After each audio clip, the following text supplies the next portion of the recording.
김영록 전남지사가 광주 민간공항은 군공항 문제 해결과 동시에 무안으로 와야 한다고 말했습니다. 내일 있을 광주시장과 전남지사의 회동 결과에 관심이 모아지고 있습니다.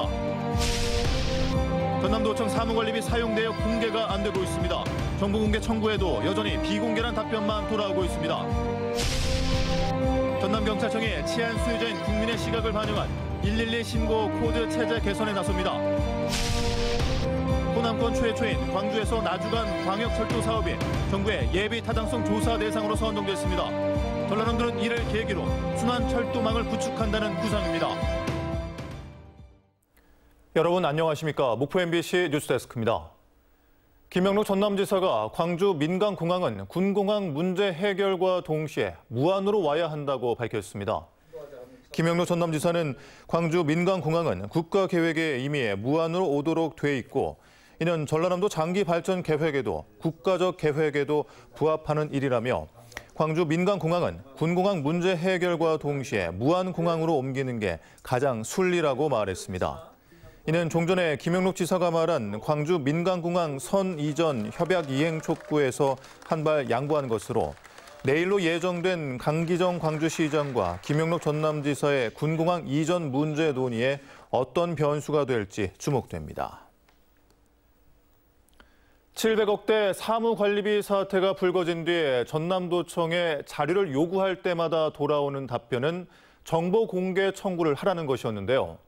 MBC가 실제로 사무관리비 관련 자료를 정보 공개 청구했지만 전남도청은 여전히 비공개로 일관하고 있습니다. 박종호 기자입니다. 전남도청의 사무관리비 부당 집행 정황을 MBC가 첫 보도한 건 지난 3월 23일. 사무관리비는 공무원 노조가 운영하는 매점을 통해 구매 대행 방식으로 사적 물품을 사는 데 쓰였습니다. 스마트워치, 태블릿 PC 등 사무용품과 무관한 사적 물품이 구매되더라도 구매 대행에서 생산되는 견적서에는 볼펜 등으로 뒤바뀌는 구조. MBC는 이 때문에 전남도청 각 부서에서 사무관리비 결제 과정에서 첨부된 영수증과 견적서 등의 자료 공개를 요구해왔습니다. 하지만 한결같이 정보 공개 청구를 하라는 답변만 돌아왔습니다. 지금 현재 이렇게 민감한 상황에서 차라리 자료 정보 공개를 하면은 저희들이 실제 정보 공개 청구를 했습니다.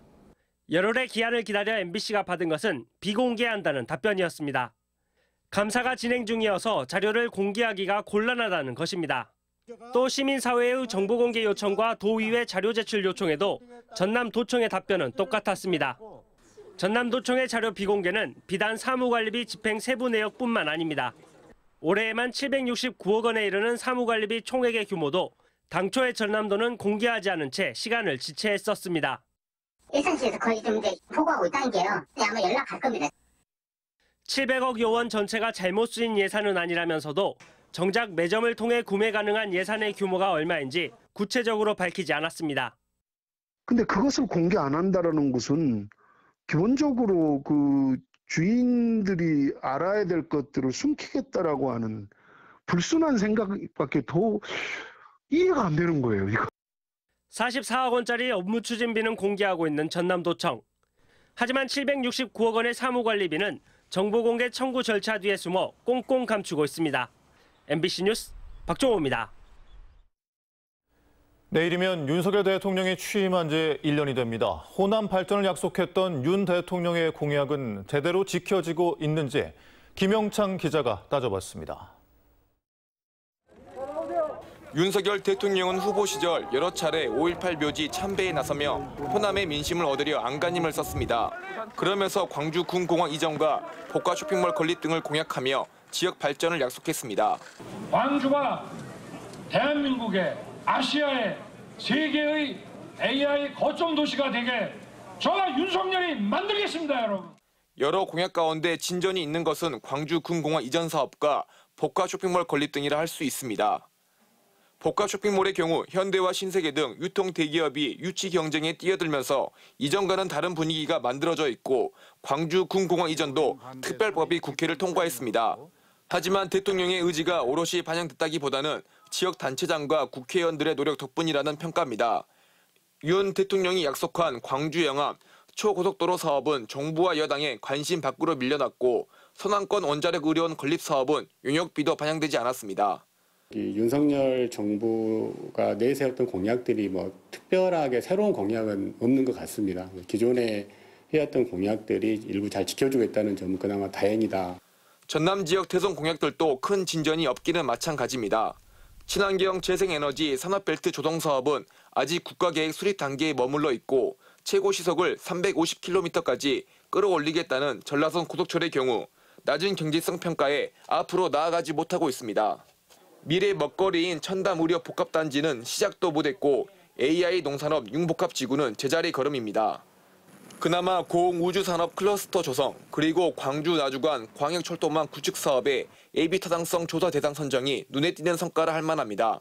한편 양금덕 할머니 등 우리 지역의 강제노역 피해자들의 반발에도 아랑곳 않는 제3자 배상안 밀어붙이기와 일본에 면죄부를 줬다는 한일 정상회담에 대해 지역의 시민사회단체들은 강력한 규탄의 목소리를 내고 있습니다. 인생 파탄 윤석열은 퇴진하라! 내각과 경찰, 고위급 인사에서 호남 인사를 중용하지 않는 등 예상과 인사에서의 호남 홀대 논란도 여전합니다. 임기 20%를 지나고 있는 윤 대통령이 남은 기간 동안 후보 시절 약속한 호남 발전 약속을 지키기를 지역민들도 지켜보고 있습니다. MBC 뉴스 김영창입니다. 광주 전남 시민사회단체들이 윤석열 정권 출범 1주년을 규탄하는 공동 시국 선언을 발표했습니다.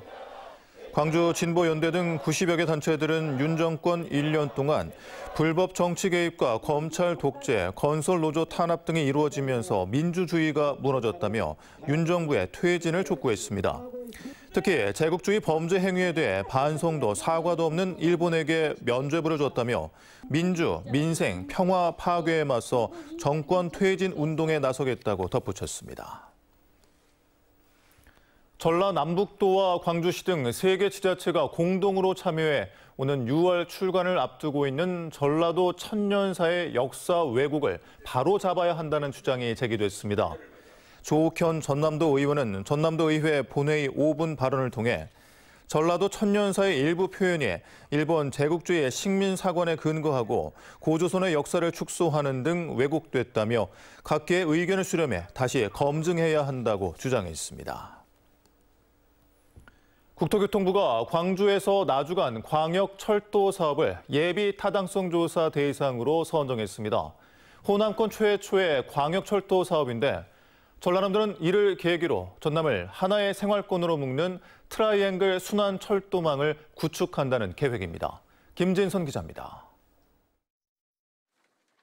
광주와 나주를 잇는 광역철도가 올해 예비 타당성 조사 대상 사업으로 선정됐습니다.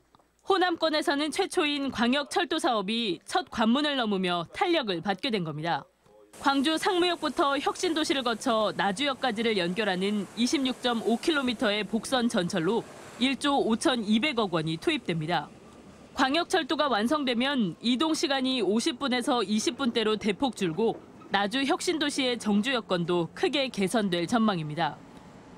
광주 전남 공동 혁신도시 정주 여건 개선 등 활성화 기반을 마련하게 됐다는 점에서 그 의미가 대단히 크다고 생각을 합니다.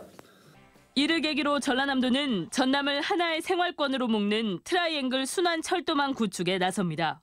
광주와 목포, 보성 삼각축 철도망을 통해 전남 전역을 아우르겠다는 겁니다. 화순 능주 광주 간 광역철도와 보성 화순 간 전철화 사업, 임성역에서 목포역을 잇는 호남 남해 연결선 사업도 정부에 요청한 상태. 3가지 사업을 추가로 국가계획에 반영시켜 접근성을 크게 개선한다는 구상입니다. 전남도 내 어디서나 지역 간 접근이 가능하고 전남이 수도권, 중부권에 상응하는 새로운 균형 발전축으로 성장 발전할 것으로 기대됩니다. 전라남도는 이달 착수한 타당성 조사 용역 결과에 따라 전북, 제주를 연결하는 초광역 철도망까지 구축하는 안을 마련할 방침입니다. MBC 뉴스 김진선입니다. 각종 사건, 사고가 발생하면 112를 통해 신고하는데요. 전남경찰이 치안 수요자인 국민의 시각을 반영한 112 신고 코드 체제 개선에 나섭니다. 김윤 기자입니다. 지난달 9일 전남경찰청 112 상황실로 신고가 접수됩니다. 공원 인근에서 술 취한 사람이 난동을 부린다는 내용입니다. 술 먹고 나면 육지거리 하거나 난리예요. 술 먹고 와서 시비를 거예요. 코드 2가 발령돼 경찰이 현장에 출동했습니다. 전남경찰청 112 상황실에 접수되는 신고 건수는 하루 평균 2천여 건. 현재 112 신고 코드 체제는 코드 0에서 코드 4로 나뉘어져 있습니다. 경찰이 더 신속하고 전문성 있는 대응을 원하는 국민의 요구를 충족시키기 위해 112 신고 코드 체제를 개편합니다. 설문조사 결과 국민은 인적 피해와 공공안전과 관련된 신고에 경찰보다 더 긴급한 코드를 부여한 반면 경찰은 물적 피해와 내용이 불명확한 신고에 더 긴급한 코드를 부여하는 경향이 있었기 때문입니다. 전남경찰은 인적 피해, 공공안전에 대한 위험은 국민 시각에 따라 코드를 상향하고 법정형보다는 실질적 불안감을 감안한 코드를 지정해 적극 대처하기로 했습니다. 이제는 코드 체계에 치안 수요자인 국민의 의견을 반영해서 112 신고에 있어서의 국민 만족도를 제고하는 이른바 112 신고 코드 시즌2를 시작해야 할 때입니다.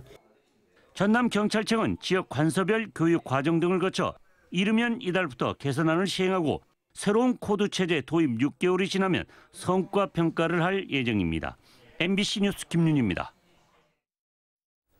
대학가에 1,000원의 아침밥이 호평 속에 수요가 늘면서 대학생과 노동자들의 아침 식사를 지원할 조례가 전국에서 처음으로 발의됐습니다.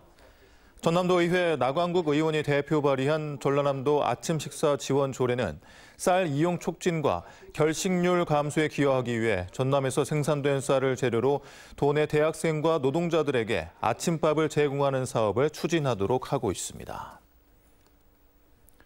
폐렴 등을 유발하는 항생제 내성균 일종인 CRE 감염증 환자가 전남에서 급증하고 있습니다.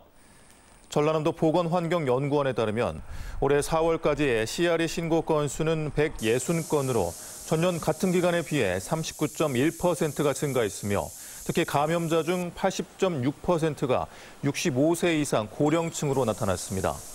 보건환경연구원은 항생제에 대한 저항성이 있으면 CRE 치료가 어렵다며 손 씻기 등 개인위생 준수를 당부했습니다.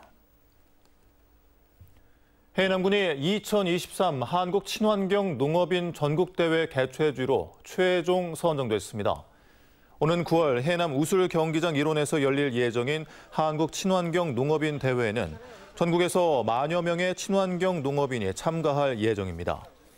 해남군은 전국 최대 규모의 친환경 농산물 인증 면적을 보유한 농업군으로 현지 평가와 준비성, 대규모 인원 수용 가능 공간 등에서 높은 평가를 받았습니다.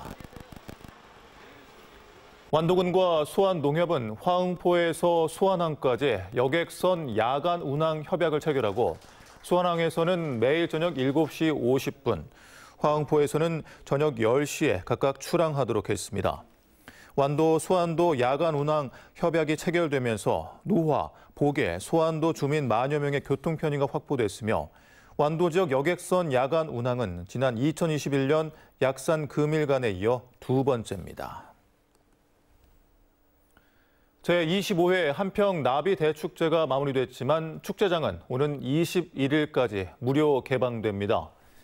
한평군은 궂은 날씨가 이어졌지만 행사 열흘 동안 15만 명의 유료 입장객이 방문해 지역경제 활성화 효과가 높았다고 평가하고 엑스포 공원을 찾는 관광객에게 주요 전시관을 무료 개방하기로 했습니다. 무안군은 오는 13일 남악 자전거 공원 일원에서 걷기 좋은 도시 워커블 시티 무안을 선포하고 군민이 함께하는 제1회 무안 산책로 걷기 대회를 개최합니다.